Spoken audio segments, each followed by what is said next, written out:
Question number 36। काव्य भाषा सिद्धांत का मूल्यांकन कीजिए। देखिए काव्य भाषा सिद्धांत ये क्या है, ध्यान दीजिएगा, मोस्ट इम्पोर्टेंट क्वेश्चन है। काव्य भाषा सिद्धांत का मूल्यांकन, आंसर पर ध्यान दीजिए। कॉलिंस द्वारा वर्ड्सवर्थ के काव्य भाषा सिद्धांत की आलोचना अत्यंत सूक्ष्म तथा गहरी है। कॉलिंस द्वारा वर्ड्सवर्थ के काव्य भाषा सिद्धांत की आलोचना, यानी वर्ड्सवर्थ ने जो अपने काव्य भाषा सिद्धांत की आलोचना की थी वो अत्यंत सूक्ष्म तथा गहरी थी। कॉलिंस बता रहे हैं कॉलिंस द्वारा वर्ड्सवर्थ के काव्य भाषा सिद्धांत की आलोचना अत्यंत सूक्ष्म तथा गहरी है। कॉलिंस की इस आलोचना का महत्व थोड़ा कम रह जाता है। कॉलिंस की इस आलोचना का महत्व थोड़ा कम रह जाता है क्योंकि वर्ड्सवर्थ द्वारा रचित आमुख से पहले कॉलिंस सहमत थी तथा वे पुस्तक के संकलन में सहायक थे। साथ ही यह भी ध्यान रखने योग्य है कि वर्ड्सवर्थ ने काव्य पुस्तक का संकलन आलोचना के उद्देश्य से नहीं किया था और न ही वो आलोचक रूप में प्रसिद्ध थे। हालांकि उन्होंने कवियों की मान्यताओं को एक सिरे से नकार दिया था। यद्यपि काव्य भाषा सिद्धांत की खूब आलोचना हुई है, परंतु इसके आधार पर वर्ड्सवर्थ द्वारा कवियों की कृत्रिमता, बनावटीपन तथा आडंबरपूर्ण भाषा का बहिष्कार किया गया है।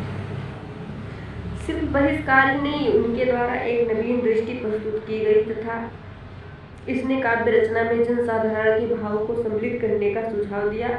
बाद के कवियों को इससे बहुत सहायता मिली। फिर से देखिए काव्य भाषा सिद्धांत, कॉलिंस बता रहे हैं कि जो वर्ड्सवर्थ के द्वारा काव्य भाषा सिद्धांत की आलोचना की गई है वो अत्यंत सूक्ष्म और गहरी है, बहुत ही छोटी, बहुत ही सूक्ष्म और गहरी है। कॉलिंस द्वारा वर्ड्सवर्थ के काव्य भाषा सिद्धांत की आलोचना अत्यंत सूक्ष्म तथा गहरी है। कॉलिंस की इस आलोचना का महत्व थोड़ा कम रह जाता है क्योंकि वर्ड्सवर्थ द्वारा रचित आमुख से पहले कॉलिंस सहमत थे। वर्ड्सवर्थ द्वारा रचित आमुख से पहले कॉलिंस सहमत थे तथा वे पुस्तक के संकलन में भी सहायक थे। साथ ही यह भी ध्यान रखने योग्य है कि वर्ड्सवर्थ ने काव्य पुस्तक का संकलन आलोचक के उद्देश्य से नहीं किया था। ये ध्यान रखने योग्य बात यह है कि वर्ड्सवर्थ ने काव्य पुस्तक का जो संकलन किया था, काव्य पुस्तक का संकलन आलोचना के उद्देश्य से नहीं किया था और न ही आलोचक रूप में प्रसिद्ध थे। हालांकि उन्होंने कवियों की मान्यताओं को एक सिरे से नकार दिया था। यद्यपि काव्य भाषा सिद्धांत की खूब आलोचना हुई है, परंतु इसके आधार पर वर्ड्सवर्थ द्वारा कवियों की कृत्रिमता, बनावटीपन तथा आडंबरपूर्ण भाषा का बहिष्कार किया गया है। सिर्फ बहिष्कार ही नहीं, उनके द्वारा एक नवीन दृष्टि प्रस्तुत की गई है। वर्ड्सवर्थ द्वारा कवियों की कृत्रिमता, बनावटीपन तथा आडंबरपूर्ण भाषा का बहिष्कार किया गया है। सिर्फ बहिष्कार ही नहीं, उनके द्वारा एक नवीन दृष्टि प्रस्तुत की गई है तथा इसने यानी कि वर्ड्सवर्थ ने काव्य रचना में जनसाधारण के भाव को सम्मिलित करने का सुझाव दिया। वर्ड्सवर्थ ने यह बताया कि जो काव्य रचना की जा रही है उनमें जनसाधारण के भाव को सम्मिलित किया जाए, यानी कि जनसाधारण के भाव को सम्मिलित करने का सुझाव दिया। बाद के कवियों को इससे बहुत सहायता मिली। ये जो काव्य भाषा सिद्धांत है, जो कवि काव्य की रचना करते हैं उसकी बात हो रही है। इसमें इन्होंने क्या कहा, वर्ड्सवर्थ ने कहा, वर्ड्सवर्थ द्वारा बताया गया है कि कवियों की कृत्रिमता, बनावटीपन तथा आडंबरपूर्ण भाषा का बहिष्कार किया गया है, यानी कि इन्होंने बहिष्कार करने के लिए कहा। सिर्फ बहिष्कार ही नहीं, उनके द्वारा एक नवीन दृष्टि प्रस्तुत की गई है, यानी कि इन्होंने एक नई दृष्टि दिखाई है सबको काव्य रचना करने के लिए। इन्होंने ये बताया कि जो काव्य रचना की जा रही है उनमें जनसाधारण के भाव को सम्मिलित किया जाए। जो कवि कविताएं लिखते हैं, काव्य की रचना करते हैं, उनमें जनसाधारण के भाव को सम्मिलित करने का सुझाव दिया इन्होंने और बाद के कवियों को भी इससे बहुत सहायता मिली। ठीक है फ्रेंड्स, आगे बढ़ते हैं। क्वेश्चन नंबर 37, ध्यान दीजिए।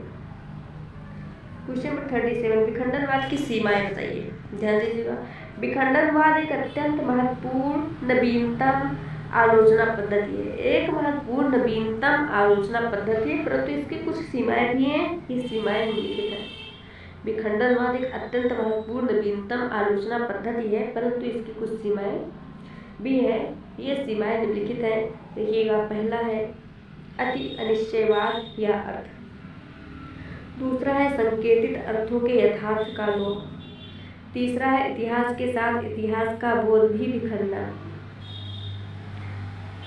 केवल 3 ही है, देखिएगा। विखंडनवाद की सीमाएं इस प्रकार से हैं। विखंडनवाद एक अत्यंत महत्वपूर्ण नवीनतम आलोचना पद्धति है, परंतु इसकी कुछ सीमाएं भी हैं। ये सीमाएं मुख्यतः पहला है अति अनिश्चयवाद या अर्थ। बहुलता विखंडनवाद में अति अनिश्चयवाद या अर्थ बहुलता को बढ़ावा मिलता है। बहुलता विखंडनवाद में अति अनिश्चयवाद या कह सकते हैं अर्थ बहुलता को बढ़ावा मिलता है।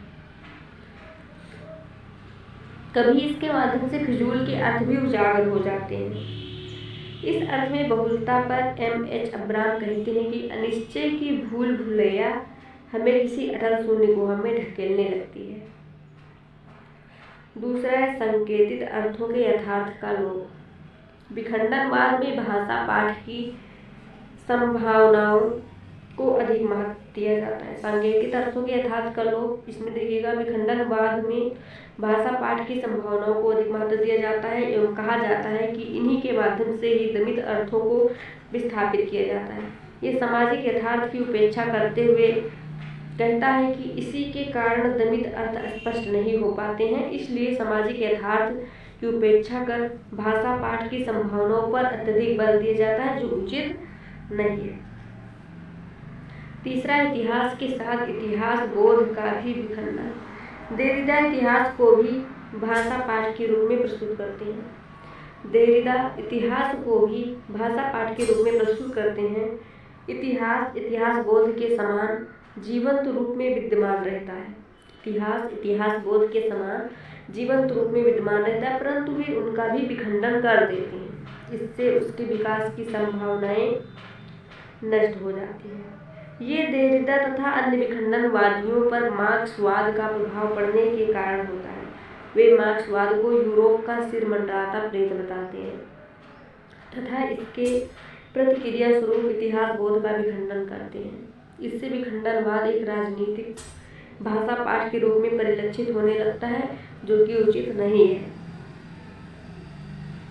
आगे देखिए क्वेश्चन नंबर 38, जो बहुत ही ज्यादा इम्पोर्टेंट है। अभिनय का अर्थ एवं परिभाषा। अभिनय क्या होता है? आपको बता दूं, ये जो अभिनय है ये 2 शब्दों से मिलकर बना है। पहला होता है अभि, दूसरा होता है नय। अभि का अर्थ होता है कि और नय का अर्थ होता है ले जाना। अभि का अर्थ क्या होता है? अभि का अर्थ होता है कि और नय का अर्थ होता है ले जाना। यानी कि जब इसके अर्थ की बात की जाएगी तो इसका मतलब हो जाता है पहुंचाना या अभिमुख। और अभिनय जो होता है ये होता है नाटक। नाटक में नट आदि के द्वारा जब सामाजिक यानी दर्शकों के सम्मुख या समक्ष कथा में स्थित पात्रों द्वारा उनके आचरण, व्यवहार एवं अवस्थाओं का अनुकरण किया जाता है, तब वो अभिनय कहलाता है।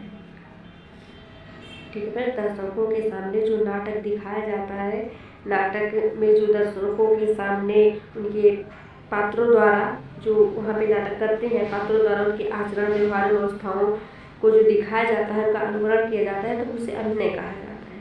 चलिए आंसर पर ध्यान दीजिए, क्या दिया गया है अभिनय का अर्थ परिभाषा।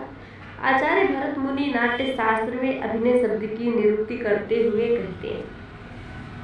आचार्य भरत मुनि नाट्य शास्त्र में अभिनय शब्द की निरुक्ति करते हुए कहते हैं कि अभिनय शब्द नी धातु में अभि उपसर्ग लगाकर बना है।